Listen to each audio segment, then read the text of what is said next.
sur le mindset des personnes. J'ai l'impression des fois d'avoir des super pouvoirs. Bienvenue sur le podcast Flow and Cash Flow. Aujourd'hui, on accueille Miss Buffet-Froid. Bonjour. Salut!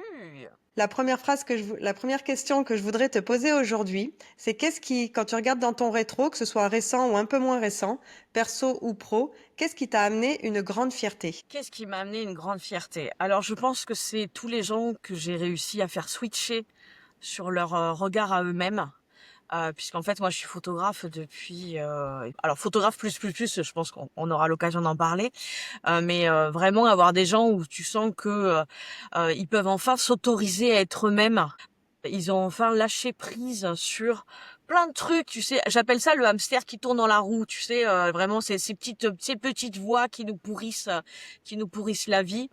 Et c'est vrai que j'ai fait le calcul. Je crois que je suis à plus de 10 000 personnes que j'ai pu photographier, accompagner, etc., etc. Donc je crois que ouais, ça c'est une putain de fierté d'avoir réussi à, tu vois, à donner des ailes à des personnes, quoi. Super important, c'est vrai qu'on est toujours dans l'action. Et je pense, bah là, dans ton cas, en plus, c'est vraiment un grand chiffre de pouvoir juste se reconnecter à la gratitude et de se dire, en fait, voilà, dès que je pose la parole, le regard sur quelqu'un, ça fait un twist, quoi. Ouais, c'est ça. Et dernièrement, tu vois, j'ai été sur scène sur une conférence à Paris pour Run the World. C'était un événement de Magali Zarka et c'était super intéressant parce qu'elle avait choisi de faire une conférence. En tous les cas, les conférencières, elle nous avait dit, vous faites 10 minutes de conférence et après je veux 20 minutes de questions. Parce que souvent, tu sais, en conférence, on est hyper frustré parce qu'on peut pas poser des questions. Et c'était super intéressant parce que j'ai eu 2-3 personnes qui m'ont posé des questions et en une seule réponse, ça a switché en fait. La personne a fait ah putain, j'avais jamais vu ça comme ça et du coup c'est super intéressant, tu vois, d'avoir ça.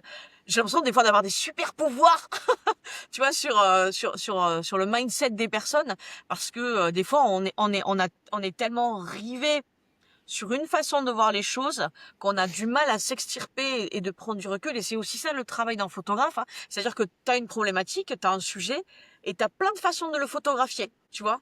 Et dans le business, c'est pareil, en fait, ou dans le mindset, c'est pareil, c'est que tu te poses une question, mais au final, peut-être que la façon dont tu te poses la question et que tu apposes un diagnostic par rapport à cette problématique, ben, en fait, peut-être que tu te poses mal la question. Et ça, c'est super intéressant de voir comment tu peux switcher avec juste un accompagnement ou un regard différent. En fait. Ah, c'est super intéressant. On y reviendra dans le deuxième épisode. Une autre question que je me pose, c'est quelle action tu poses ou quelles actions tu poses au quotidien pour prendre soin de ta santé mentale et de ta charge mentale? On parlait juste avant en off. Je suis dans une période de mon activité compliquée. Je dis pas que je suis pas encore en burn-out et j'espère ne pas y retourner parce que j'ai déjà fait. Donc justement, j'ai déjà vécu burn-out, je sais. Je vais dire un truc qui va peut-être être un peu contre-intuitif par rapport à des personnes, mais c'est que la bonne recette n'existe pas. Mais vraiment, c'est-à-dire que si vous écoutez une personne qui va vous dire fais ci, fais ci, fais ça, en fait c'est quelque chose qui lui est adapté à lui ou à elle, tu vois. Donc moi, qu'est-ce que j'ai trouvé qui moi me correspond? Déjà, tu vois, alors je les ai pris à côté, mais en ce moment, je prends pas mal de compléments alimentaires et je me suis rendu compte que la chimie est incroyable. Et c'est que des trucs naturels, hein, genre ashwagandha ou machin. Ça a un vrai impact sur mon état émotionnel. Donc, je vais vraiment commencer à m'alimenter mieux, à, tu vois, à vraiment prendre soin en fait de mon corps, puisque comment fonctionne le cerveau et le corps, c'est vraiment des vases communicants. Et quand tu commences à aller mal, c'est que souvent, bah, il peut y avoir un problème hormonal, il peut y avoir une chimie. Peut-être des fois, on a peut-être une anémie, etc., etc. Donc c'est vraiment se dire, ok, niveau santé, où est-ce que j'en suis? Donc ça fait partie de moi, comment je fonctionne. Mais il y a aussi un truc qui est déterminant pour moi, c'est de me reconnecter à mes besoins fondamentaux. Et ça, en fait, au début, je comprenais pas. C'est un thérapeute qui me l'a dit. Il me dit, mais écoute tes besoins fondamentaux. Et je dis, ah, mais comment est-ce que je peux les connaître? Il me dit, mais en fait, tu les connais. C'est juste que t'as pas envie de les écouter. Et en fait, je crois que c'est ça que les gens n'ont pas conscience, c'est que on a tous et toutes des besoins fondamentaux qui sont complètement différents d'une personne à une autre. Et souvent, on les oublie. C'est-à-dire que c'est comme cette histoire de réussite. La réussite, c'est une définition qui peut être complètement différente d'une personne à une autre. bah, tes besoins fondamentaux, ça peut être complètement différent. Et tu vois, c'est rigolo parce que hier soir, je suis allée voir Korn en concert. Et moi, la musique, le métal, c'est quelque chose qui me fait vraiment beaucoup de bien. J'y vais toute seule parce que mon mec, il aime pas le métal, mais je m'en fous en fait, et ça me fait un bien fou. Et ben, dans mes besoins fondamentaux, il y a ce besoin de me reconnecter à des choses qui vont dans le sens de ma vitalité, qui vont dans le sens de des choses qui me font vibrer. Et la musique en fait partie, par exemple, tu vois. Le cinéma aussi. C'est reprendre des moments pour moi où je vais vraiment me reconnecter à quelque chose qui fait sens. Après, il y a des petites choses aussi. J'ai mis en place des petits outils comme la boîte à doudou. Alors la boîte à doudou, c'est simplement des avis clients ou des choses qui sont vraiment exceptionnelles, qui me reconnectent en fait à pourquoi est-ce que je fais ça, pourquoi, parce que des fois il y a des moments où c'est très dur, où on n'est plus vraiment aligné, tu vois. Donc en fait c'est ça, c'est trouver toutes les choses qui vous font vraiment vraiment du bien. Donc moi ça passe par quelques peut-être aliments complémentaires, tu vois, alimentaires. Alors oui, je suis un peu dyslexique, donc j'ai tendance à mélanger. Puis je suis fatiguée, donc j'ai tendance à mélanger et j'ai tendance à pas finir mes phrases. Ça fait partie du packaging, mais je me fais froid. Donc voilà. Donc je pense qu'il y a un truc comme ça. Je pense qu'il n'y a pas de recette. Et puis au cours de la vie, d'ailleurs, les besoins fondamentaux peuvent aussi évoluer, tu vois. Mais l'idée, c'est de trouver, de comprendre qu'est-ce qui nous fait vibrer, qu'est-ce qui est important, qu'est-ce qui nous reconnecte à ce qui est le plus important pour nous. Et en ce moment, je suis dans une phase comme ça, en ralentissant aussi et en priorisant des choses qui me paraissent être les plus importantes pour moi. Et c'est vrai que si je sens qu'il y a trop de friction sur un truc, ben je laisse tomber. Je préviens évidemment si je suis dans un partenariat ou une prestation, je préviens la personne dans quel état émotionnel je suis. Ça vraiment pour moi c'est hyper important d'être dans une vraie transparence et d'expliquer, quitte ensuite à faire un geste commercial si j'ai pris du retard ou voilà. Mais si moi je bug, si tu vois, si j'ai un truc qui chie, ben tout mon business est pourri quoi. Enfin, tu vois, je vais à la catastrophe quoi. Donc l'idée c'est vraiment de me reconnecter à tout ça pour faire en sorte que je puisse avancer de façon sereine quoi. Bah, je te remercie pour ton authenticité. Habituellement, dans le premier épisode, je ne fais que poser les questions, mais là, je ne peux pas m'empêcher de rebondir sur ce que tu viens de dire. Parce que ça me parle énormément et je suis persuadée qu'on est cyclique. Alors non seulement au niveau hormonal, comme tu le dis, et des besoins fondamentaux, je te rejoins tout à fait. À partir du moment où j'ai compris qu'il fallait que je me couche tôt tous les jours et que j'ai une alimentation hyper carrée parce que mes hormones étaient complètement hyper réactiles en fait à quel que soit le changement de vie. Donc ça peut paraître hyper structuré pour d'autres, mais en fait moi c'est mon équilibre.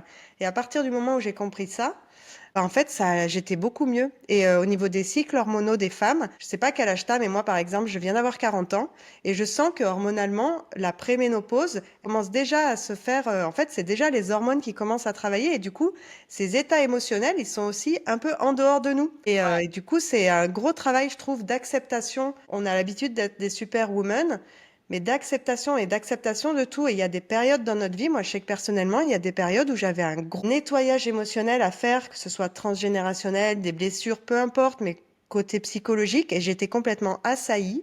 Et à partir du moment où j'ai vraiment accepté, c'est-à-dire que j'ai accepté d'être plongée dedans, de me faire aider, évidemment, me faire accompagner, mais en fait, il y a un jour, je me suis dit, à partir du moment où j'accepte vraiment que même que cet état ne revienne jamais, que c'est un nouveau cycle, et ben à partir du moment où on accepte vraiment, bah du coup on s'épouse nous-mêmes, j'ai l'impression, C'est et en fait exactement ça. le Ouais. reste déroule un petit peu plus naturellement. C'est super intéressant que tu parles de préménopause parce que moi j'ai 47 ans. Donc je me pose la question, tu vois, si cet Mm. état, parce qu'en fait, ça m'est arrivé aussi l'année dernière un petit peu à la même période.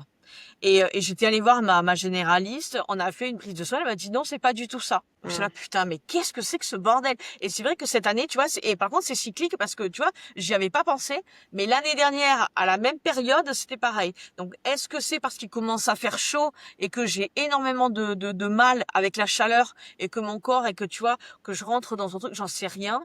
Mais en tous les cas, c'est super intéressant ce que tu dis et je voudrais juste rebondir sur ce que tu as dit sur cette idée et c'est très pertinent et c'est super important que tu verbalises bien ça, c'est que tu as dit que ça pouvait être très contraire pour d'autres et je pense notamment pour moi j'ai deux exemples, c'est Cécile Neville et Alice Catellino. En fait, Cécile Neville, elle est impressionnante parce que je crois qu'elle se lève à 5 heures du mat ou 4 heures du mat. Enfin, c'est, tu vois, elle est vraiment impressionnante. Elle fait une sieste l'après-midi. Elle a vraiment son rituel à midi. Elle fait sa sieste et elle est vraiment dans son truc, tu sais, yoga, machin, truc, nanana, tu vois. Et c'est quelqu'un qui performe à sa manière. C'est quelqu'un qui, pour moi, est très très inspirant. Et tu as Alice Catellino, qui, elle, tu l'as fait réveiller à 4 heures du mat, c'est l'heure plutôt à laquelle elle se couche. C'est super intéressant parce qu'elle performe aussi, elle est très inspirante aussi, mais l'idée c'est que toutes les deux, ce qu'elles ont compris, et c'est ça ce que tu viens de verbaliser, c'est que embrasser son mode opératoire, embrasser ses singularités, c'est ça, c'est que toutes les deux, elles ont compris la recette, en fait, qui peut évoluer au fur et à mesure de la vie, évidemment, mais l'idée c'est ça, c'est qu'il n'y a pas une vérité, il y a la sienne. Et c'est vrai que c'est pas forcément facile. Parce que on est bombardé d'injonctions, on est oui, mais tu devrais quand même plutôt faire ci, oui, mais tu devrais plutôt manger ça, etc., etc. L'idée, c'est de trouver soi-même son propre équilibre, de faire des tests, d'expérimenter. Alors, je dis pas que c'est évident, mais au moins, à un moment donné, quand on se fait un peu confiance et qu'on se reconnecte à ses sensations, puisqu'on oublie le corps très souvent, ben, du coup, ça permet de trouver, je trouve, un équilibre. Oui, tout à fait. Et puis je vais reboucler avec un dîner hausse que j'ai fait la semaine dernière à Cassis, où justement la conférence c'était sur de la numérologie. Et moi, je suis très branchée dans un autre plan de ma vie sur la numérologie, les cartes, etc. Et en fait, avec l'astrologie, bon, peu importe le sens qu'on y met, mais il y a aussi des phases dans nos vies, dans notre vie d'humaine, dans notre incarnation à un moment donné. Et il y a des phases et des saisons qui sont plus propices à d'autres pour aussi vivre des choses et puis des réminiscences de notre enfance. Et c'est comme si chaque année, il y avait un petit écho, un anniversaire invisible. C'est ça. La question suivante que je voulais te poser, c'était est-ce que tu as eu des événements ou des rencontres dans ta vie qui ont été vraiment game changer pour toi? Ah ben, il y en a tellement. Il y en a tellement. Je pense que, enfin, c'est vrai que je me suis pas trop présentée, mais j'ai vraiment eu un parcours de vie, on va dire, extrêmement problématique à plein de niveaux, enfance et début de l'adolescence et même jeune adulte vraiment complexe, avec une estime de moi catastrophique, avec une vision de la vie. Enfin, je pensais vraiment que j'étais inadaptée à ce monde, que j'étais complètement cassée et que je servais à rien, quoi. Vraiment, j'avais, tu vois, cette vision-là de moi. Et il y a eu des personnes à des moments donnés qui ont vu des choses en moi que jamais de la vie j'avais pu voir, ou en tous les cas qui m'ont permis de me connecter à des écosystèmes aussi, où il y a eu des gens qui avaient les mêmes valeurs, et je pense notamment, et toi-même t'en fais partie, des samouraïs, tu vois, où il y a vraiment cette éthique et business peut résonner avec humain. Tu vois, il y a vraiment cette envie d'entraide. Et oui, et je pense du coup à Samuel, je pense à Alice, je pense à Laurine Bemer, je pense aussi à, c'est quelqu'un qui est moins connu, mais Régis Baudinier parce qu'en fait, pour la petite anecdote, j'ai commencé la photographie en 2000, donc c'était il y a longtemps, et je l'ai commencé avec une webcam. Donc il faut imaginer webcam des années 2000. Je te laisse imaginer la qualité des photos, tu vois. Et j'ai commencé la photographie avec ça. Et donc, je faisais vraiment des photos avec une webcam. Et en fait, il m'a dit, ton travail est exceptionnel, il faut en sortir un livre de ce travail. J'ai là, t'es sérieux? Attends, mais c'est de la webcam, c'est de la merde, machin. Grâce à lui, il m'a aidé à maqueter un bouquin que j'ai sorti en auto-édition, tu vois. Et en fait, ce genre de personne, c'est génial parce que il avait rien à y gagner. Tu vois, mais du coup, et c'est vraiment l'esprit des samouraïs, c'est que, tu vois, on est tous en train de faire en sorte qu'on grandit tous les uns avec les autres et d'accepter aussi et de voir autrement les choses. Et ouais, il y en a, ouais, et puis Laurine, elle m'a permis de comprendre que argent, c'était pas sale, forcément, c'était pas être un requin, tu vois. Et Alice, c'est au niveau de l'intelligence relationnelle où j'ai vraiment pris une claque phénoménale. Et dernièrement, les échanges avec Samuel aussi, ça a été super intéressant. Je vois plus du tout le dirigeant de la même manière. Et chaque fois, ça me permet de rentrer dans des écosystèmes qui me permettent de m'épanouir. Et tu vois, tout à l'heure, j'ai oublié de dire un truc par rapport au fait, tu posais la question comment je fais pour faire en sorte d'aller mieux, tu vois, et comment je fais, voilà. Il y a un truc aussi qui est vraiment déterminant, c'est notre entourage. Et ça, je crois que ça a été un des trucs les plus difficiles que j'ai eu dans ma vie, tu vois, à faire. C'est-à-dire que il y a des personnes à des moments donnés, même si elles sont très proches, même si on a vécu des choses extrêmement fortes, il y a un moment donné de notre vie, elles sont plus des boulets parce que elles ont une vision du monde qui nous empêche de nous réaliser. Et je crois que rencontrer des gens comme Laurine, Alice ou Samuel, tu vois, ça nous permet de rentrer dans un écosystème où on a des personnes qui sont nos pairs, même s'ils sont tous à des niveaux différents, mais au moins dans l'état d'esprit, on est sur quelque chose de beaucoup plus ouvert, de beaucoup plus respectueux et qui ont cette envie de grandir ensemble en fait. Qu'on n'est pas sur cette truc, oui c'est mon concurrent, oui mais elle a fait plus ça, tu vois, etc., etc. Donc je pense que vraiment c'est voilà, il y en a plein d'autres évidemment, hein. Cécile Neville aussi qui m'a permis d'être sur scène, ou Magali Zarka qui m'a fait monter sur le Run the World sur scène aussi.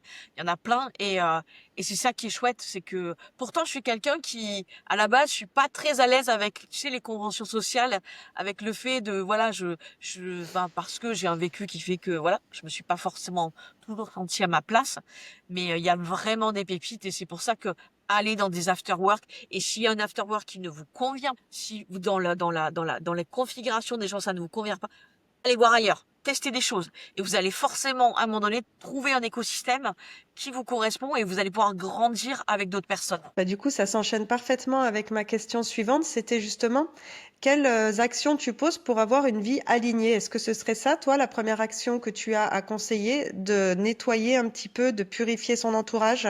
Ouais, je pense que c'est important et de c'est difficile hein, c'est difficile parce Ouais. que des fois il y a des tu vois il y a des parcours de vie c'est terrible mais ouais il faut se rendre compte que l'entourage a vraiment un impact. Puis en plus moi je suis passionnée de neurosciences donc quand on sait comment fonctionne le cerveau par rapport à notre façon d'entrevoir le monde et de s'entrevoir soi-même, puisque moi j'ai cette expertise sur justement l'image de soi par rapport à soi, quoi.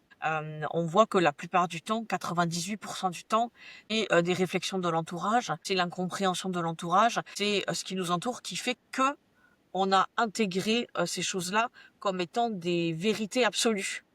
Alors qu'en fait, ces vérités absolues, en fait, il y a un mec que j'aime beaucoup, qui s'appelle Tom de la Garrigue, qui dit en fait la vérité n'existe pas, l'objectivité n'existe pas. Et c'est ça qui est super intéressant, c'est que quand tu commences à le comprendre, c'est que du coup, tu te rends compte que tout est possible.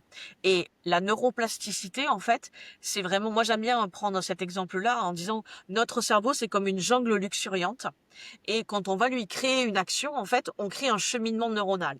Et donc, au début, tu vas à la machette, c'est dur. C'est comme quand tu apprends à conduire une voiture au début. Enfin, en tous les cas, moi, la boîte à vitesse, c'était très compliqué, tu vois. Alors que maintenant, je peux conduire sans me dire, ah ben tiens, est-ce que j'ai vraiment, attends, j'ai conduit, enfin, je suis passé par où, etc. Donc, tu le fais de façon complètement inconsciente. Donc, ces chemins neuronaux, en fait, je te dis, tu crées un cheminement. C'est comme quand tu marches sur la pelouse, tu sais. Au début, tu marches et puis tu crées un chemin. Mais c'est exactement pareil avec le chemin neuronal. Donc, en fait, les phrases et les visions de notre entourage, elles vont alimenter ces chemins. Donc, si dans ton entourage, tu as quelqu'un qui te dit, enfin moi ça a été mon cas, que de toute façon je ferai rien de ma vie, j'ai fini par l'intégrer complètement. Donc forcément, si tu as un projet et que tout le monde te dit ton projet c'est de la merde et que c'est pas constructif parce que oui, il y a des projets qui peuvent être inadaptés, etc., etc. Mais quand on voit que moi, en fait, s'il y a un truc qu'il faut retenir de moi et de ma façon de voir le monde, c'est que tout est possible, toutes les recettes sont possibles, toutes les singularités sont possibles. Moi, je suis des gens sur LinkedIn qui sont tellement différents, qui réussissent avec des façons de faire qui sont complètement différentes que il y a plein de façons de faire. Après, il y a peut-être des optimisations par rapport à certaines choses, tu vois. C'est sûr. Donc après, il y a des projets qui peuvent être vraiment plus compliqués que d'autres, c'est sûr. Mais faites juste attention que les personnes qui vous disent que votre projet ne peut pas fonctionner, la façon dont elles vous le disent, en fait, est-ce que c'est constructif ou est-ce que ça ne l'est pas? Je sais qu'il y a cinq questions à se poser, tu sais, avant de dire à quelqu'un, je me souviens plus, enfin, c'est super intéressant, mais si je retrouve la ref, si mon cerveau retrouve la ref, je te la donnerai, mais tu vois, par rapport à des retours, est-ce que la personne, elle est juste en train de projeter une insécurité? Parce que souvent, c'est ça, elle le fait pas de façon négative, en fait, c'est juste qu'elle a peur pour nous, en fait. Mais en réalité, comme elle a ces chemins neuronaux qui ont été elles-mêmes codifié par des croyances, etc., etc., que du coup, voilà. Donc oui, l'entourage, c'est super intéressant. Et qu'est-ce que je fais pour être alignée? Ben, toujours ces histoires de besoins fondamentaux, en fait, tu vois. Et après, bon, il y a la petite phrase que j'aime bien dire, c'est qu'on est toute la connasse de quelqu'un. Parce qu'en fait, si on reprend comment l'humain est créé, en fait, si on voit l'homme de Néandertal, il avait besoin de la validation de ses pairs pour survivre. Puisqu'en fait, il faut comprendre un truc, c'est que notre cerveau, il est un peu con-con. Lui, il est en mode survie tout le temps. Voilà. Et donc nos peurs, tout ça, c'est pour de la survie. Donc lui, si on n'a pas la validation de nos pères, il se dit ouh là là, je vais être tout seul, je vais crever. Parce que lui, sa peur, c'est ça, c'est survie. Sauf que avec les réseaux sociaux, on se retrouve devant des millions et des milliards de personnes et que on a ce besoin de validation. Sauf qu'à à base, on avait juste besoin d'aller 10 à 20 personnes maximum, quoi. Mais du coup, ça crée une espèce de truc. Donc, il y a forcément, vu toutes les singularités qu'il y a, vu toutes les possibilités qu'il y a sur ce monde, on est forcément, à un moment donné, la connasse de quelqu'un. Et donc, si tu veux, l'intégrer, pour moi, ça a été déterminant parce que je me suis dit, de toute façon, quoi que je fasse, il y a un moment donné, je vais forcément avoir des gens qui vont pas m'aimer. De la même manière, de toute façon, quoi que je fasse, je serai toujours l'inspiration de quelqu'un. Et tu vois, j'adore prendre cet exemple-là. Moi, je n'ai pas d'enfants. Quand je vois des nanas qui sont entrepreneurs et qui ont des enfants, franchement, les meufs, je sais pas comment vous faites. Respect. Vous êtes une source d'inspiration pour moi. Tu vois? Et des fois, c'est sur des petites choses parce que c'est plus facile de dire à quelqu'un que c'est une connasse que de dire que t'es inspirant, tu vois? Donc je pense que se reconnecter aussi à ce truc-là, à notre mode de fonctionnement et le mode de fonctionnement du cerveau aussi, tu vois, pour être aligné, c'est-à-dire, est-ce que cette pensée-là, elle m'appartient? Est-ce qu'elle a été construite par rapport à une croyance machin? Est-ce que la personne, ce qu'elle me dit, ça m'a fait mal? Pourquoi? Pourquoi ça vient toucher une insécurité, etc., etc. Alors, c'est beaucoup de travail évidemment, beaucoup d'accompagnement aussi, mais l'idée c'est parce que je trouve que c'est tout le monde dit oui être authentique et tout, mais c'est quoi être authentique en fait? Puis en plus on est pluriel, on évolue, etc. Donc être aligné à un instant T, ça n'est pas la même chose qu'être aligné 6 mois après en fait. Moi l'idée c'est que j'essaie chaque fois de me dire ok, je rattache toujours mon histoire de corps, c'est-à-dire mon corps, qu'est-ce qu'il raconte à ce moment-là. Mon état émotionnel, il vient de, enfin, tu vois, pourquoi j'ai cet état émotionnel à ce moment-là, et après essayer de reprendre ces besoins fondamentaux du moment pour faire en sorte que, voilà. Mais oui, l'entourage aussi, voilà. On va dire que c'est une équation où il y a plein d'éléments qui vont faire que je vais être alignée. Et un autre truc, je finirai vraiment avec ça, c'est que être aligné, ça veut pas dire qu'on a confiance en soi tout le temps et qu'on est au top tout le temps. Être aligné, c'est aussi accepter, comme on l'a dit tout à l'heure, d'avoir des montagnes russes et de passer aussi par des moments de down, parce que être tout le temps au top, c'est comme une voiture, tu peux pas être à 360 km/h tout le temps. Sinon, il y a surchauffe et tout. Tu as besoin de ralentir, tu as besoin de te questionner. Voilà, ça fait partie du processus. Et accepter ces phases-là, accepter qu'il y a des moments où on a besoin de douter aussi, ben, c'est important, et comprendre que les émotions, que la peur, ce sont pas des choses qui sont contre nous, mais qu'elles sont là avec nous. C'est juste qu'il faut arriver à les décoder et c'est juste qu'il faut arriver à faire le tri entre ce qui est, on va dire, toxique et ce qui nous permet de vraiment avancer. Donc, je pense que je dirais, tu vois, il y a à peu près tout ça, quoi. Comment on me retrouve? Oui, c'est ça. Alors, en général, c'est assez simple, puisque Miss Buffet Froid, il y en a pas 15 000. Mais sur Instagram, c'est Miss Buffet Froid photographe.